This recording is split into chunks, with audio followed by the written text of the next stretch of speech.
On May 19, 2024, just after 4 p.m., deputies with the Bernalillo County Sheriff's Office were dispatched to a remote desert area known as Pajarito Mesa, located west of Albuquerque in New Mexico. The call was simple but urgent. Someone had found a body. Pajarito Mesa is not a place people stumble upon by accident.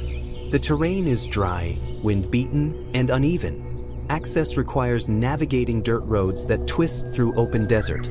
There are no storefronts, no security cameras, no steady stream of traffic. It is the kind of place where the silence feels permanent. When deputies arrived, they located a teenage male lying in the sand. He wasn't moving. Initial observations suggested he had been there for some time. Investigators identified at least one apparent gunshot wound. The case was immediately classified as a homicide. But at that moment, they didn't know who he was. They didn't know how he got there. They didn't know who he had been with. And one question loomed over everything. How does a 16-year-old end up dead in a remote stretch of desert miles from home? Viewer discretion is advised. Welcome to Famous Crime Cases, where we uncover stories that challenge what you think you know about humanity. As detectives began reconstructing the final 24 hours of his life, what unfolded was a chain of events filled with calculated decisions, digital footprints, shifting loyalties, and consequences that would permanently alter multiple young lives. Remote homicide scenes present unique investigative obstacles. Desert wind can scatter physical evidence within hours. Wildlife can disturb remains. Tire impressions can vanish. Without nearby surveillance systems or witnesses, detectives must rely heavily on forensic recovery and digital data. The first obstacle was identification. Without knowing who the victim was, investigators could not determine motive, trace relationships, or analyze potential suspects. They had no starting point. That changed when the family of a missing 16-year-old boy came forward. The victim was identified as Jesus Quintana Kota, also referenced in some reports as Jesus Quintana Kota. Because of his age, officials were careful with confirmation and family notification before releasing information publicly. The discovery occurred on May 19th, but the public announcement was not made until May 30th, 11 days later. That delay raised community concerns. Authorities explained that investigative integrity and proper family notification came first. Behind the scenes, detectives were already working backward. When a body is discovered in an isolated location, investigators must determine whether the death occurred there or whether the site was used to conceal it. If Pajarito Mesa was the primary scene, the timeline would be contained. If it was secondary, the geographic scope would widen dramatically. Digital evidence soon became central. Phones, text messages, vehicle movements. As detectives analyzed communications, a pattern began to surface, and it pointed not toward unknown adult criminals, but toward other teenagers. On June 27, 2024, just over a month after Jesus was found, 3 suspects were taken into custody. They were Daniel Madano Garcia, 18, Dominic Marquez, 17, Mariana Gomez Salinas, 18. Although 2 of them were legally adults at the time of arrest, court records indicated all 3 had been juveniles at the time of the crime. They were initially charged with first-degree murder, kidnapping, armed robbery, conspiracy, tampering with evidence. These were not minor charges. First-degree murder in New Mexico carries the possibility of life-altering sentences. During early detention hearings, prosecutors emphasized text messages that suggested coordination before and after the incident. Judge Joseph Montano ordered the suspects held pending trial, stating that the state had demonstrated they posed a potential danger to the public. Sheriff John Allen and District Attorney Sam Bregman later addressed the case publicly, linking it to broader concerns about rising juvenile violence in the Albuquerque area. At the time, the juvenile detention center population was nearing capacity. The community wanted answers. But the story did not begin in the desert. Prosecutors later pointed to an event that allegedly occurred on April 1, 2024, nearly 6 weeks before the homicide. According to court documents, Jesus was accused of firing shots at a white Chrysler 300 belonging to Daniel Madano Garcia. That incident was reportedly documented by Albuquerque police before Jesus's identity as a homicide victim was publicly known. At first glance, the April shooting and the May homicide appeared unrelated. Prosecutors would later argue otherwise. They suggested it provided context, possibly motive. Retaliation? Confrontation? Escalation? Investigators examined digital communications between the teenagers in the days leading up to May 18th. Text messages time-stamped, preserved would become a cornerstone of the state's argument. On May 18, 2024, Mariana Gomez Salinas contacted Jesus. According to prosecutors, she invited him out under the pretense of a date. At the time, both Mariana and Jesus were 16 years old. Court filings state she drove him to a lookout near Dennis Chavez Boulevard and Trisco Vista, the first confirmed meeting location that day. Daniel Madano Garcia and Dominic Marquez were already waiting there. According to the criminal complaint, Jesus was assaulted at that location. He was then forced into Mariana's vehicle.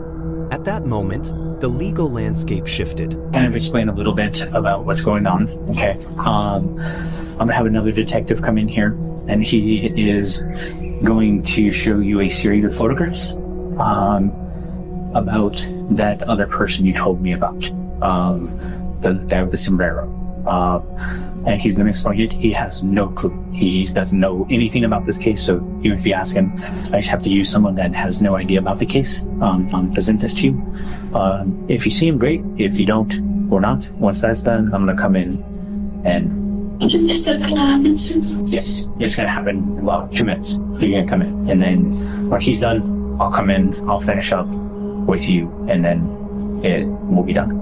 So it'll just be like pictures? Yes. Mm-hmm. And don't feel like you have to choose. If you see the person, great. If you remember that person, great. If you don't, it's not a big deal. Don't feel like you have to choose someone. Other people, in this case, they talk as well. So, you know, we're just trying to find out who this other person is. Yeah. You guys got Dominic and Daniel, right? Mm-hmm. Yes. So,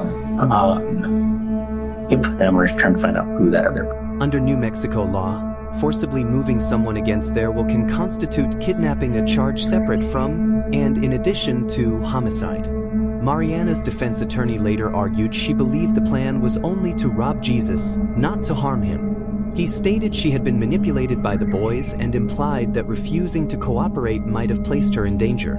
Prosecutors countered that the digital messages demonstrated planning.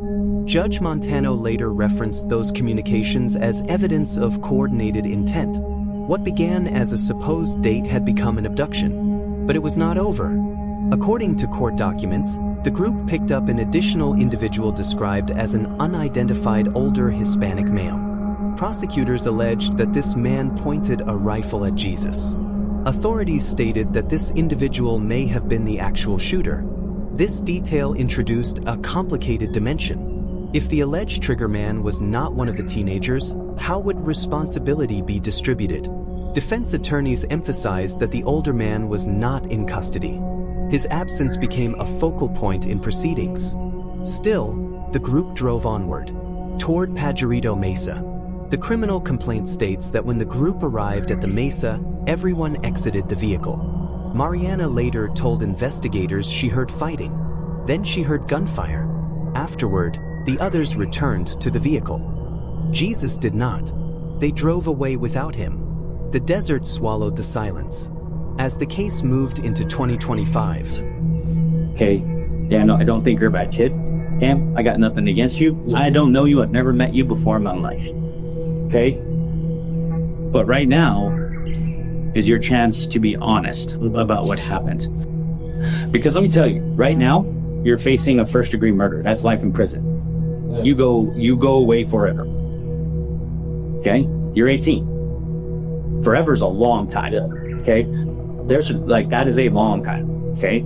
So that's what you're charged with, because I haven't talked. That's what I warrant for? First-degree murder, kidnapping, robbery, conspiracy, and tampering. Yes. Cool. So we're going to talk about that. Okay. It's first-degree murder? First-degree murder, kidnapping, conspiracy. What is that? Basically, you worked with other people to do stuff. Tampering with the evidence. That's basically you got rid of some stuff, you damaged stuff, you deleted stuff, that type of stuff. And then the kidnapping and robbery. Those are the two others. Okay? So why was Dominic wanting to unalive?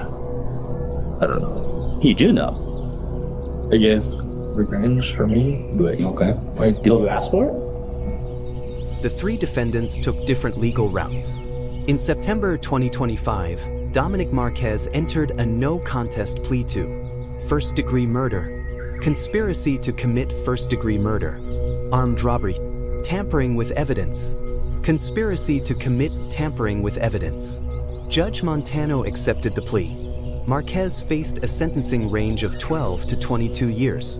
He received 22 years, the maximum within that range. Mariana chose to go to trial. Her jury trial began in October 2025. After approximately 9 hours of deliberation over 2 days, the jury returned its verdict.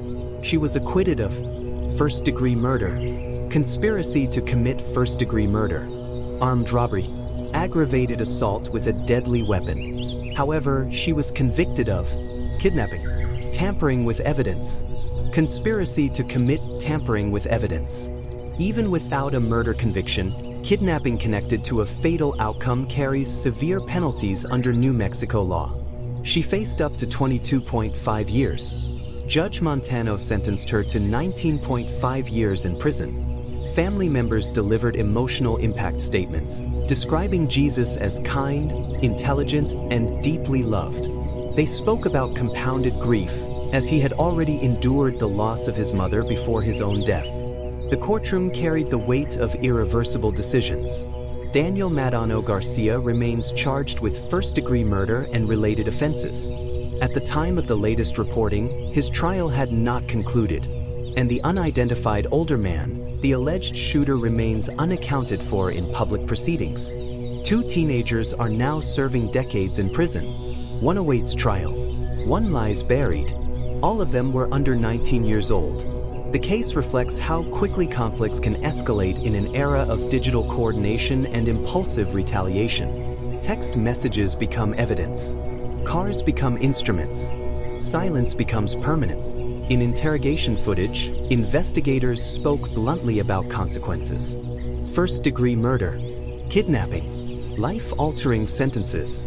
They reminded the suspects how young they were and how long forever can be. The tragedy extends beyond a single act of violence. It encompasses the ripple effects, families grieving, futures erased, a community questioning how teenagers reached this point. How does something like this begin? Was it revenge for an earlier confrontation? Was it peer pressure? Was it fear? Or was it the culmination of escalating hostility left unchecked? Digital messages provided timestamps, but they could not fully explain mindset. They could not restore what was lost. Pajarito Mesa remains what it always was: quiet, isolated, windswept. But on May 19, 2024, it became something else. A place where a teenager's life ended, and where 3 other young lives began unraveling under the weight of adult consequences. Write in the comments section what your thoughts are on this case. If you found this story meaningful, consider subscribing to Famous Crime Cases for more real-life investigations and human stories.